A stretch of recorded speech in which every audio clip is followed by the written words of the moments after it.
मला बहिरं, मुकं आणि आंधळं व्हायला आलंच पाहिजे. आता ही लाईन्स मी का बोलली हे बहुतेक जणांना वाटेल की असं का बोलतीये, पण मी सांगते एकत्र फॅमिलीमध्ये आपण सहसा असतो ना, त्यावेळेला आपल्याला असंच वागण्यापलीकडं पर्याय नसतो.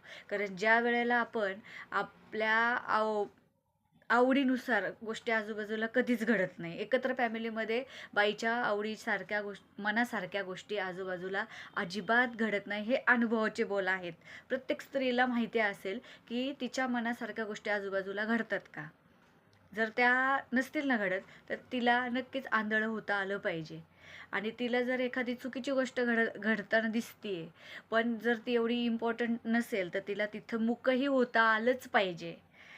आणि जर तिला सगळं करून नावं ठेवणारी लोक जर असतील ना, तर तिला बहिरही होता आलंच पाहिजे. कुठल्या गोष्टीला महत्त्व द्यायचं आणि कुठल्या गोष्टीला द्यायचं नाही, हे सर्वस्वी त्या घरच्या स्त्रीवर अवलंबून आहे.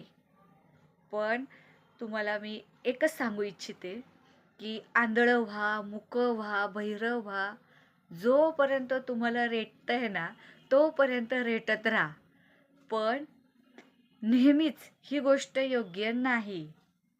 कधीतरी तुमचा स्वतःवरचा ताबा सुटेल, त्यावेळेला हे जरा सोंग बाजूला ठेवा.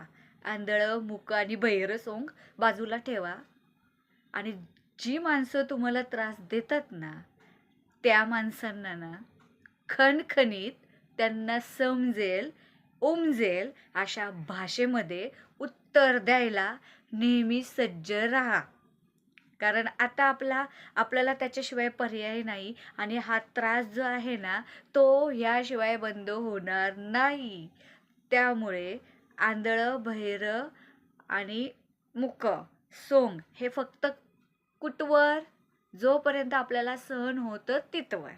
जेव्हा आपला बाण फुटला की मग आपल्याच भाषेमध्ये पुढच्याला जे काय सुनवायचं की तो समोरचा माणूस आंधळा, मुका आणि बहिरा झालाच पाहिजे, हे मात्र लक्षात ठेवा.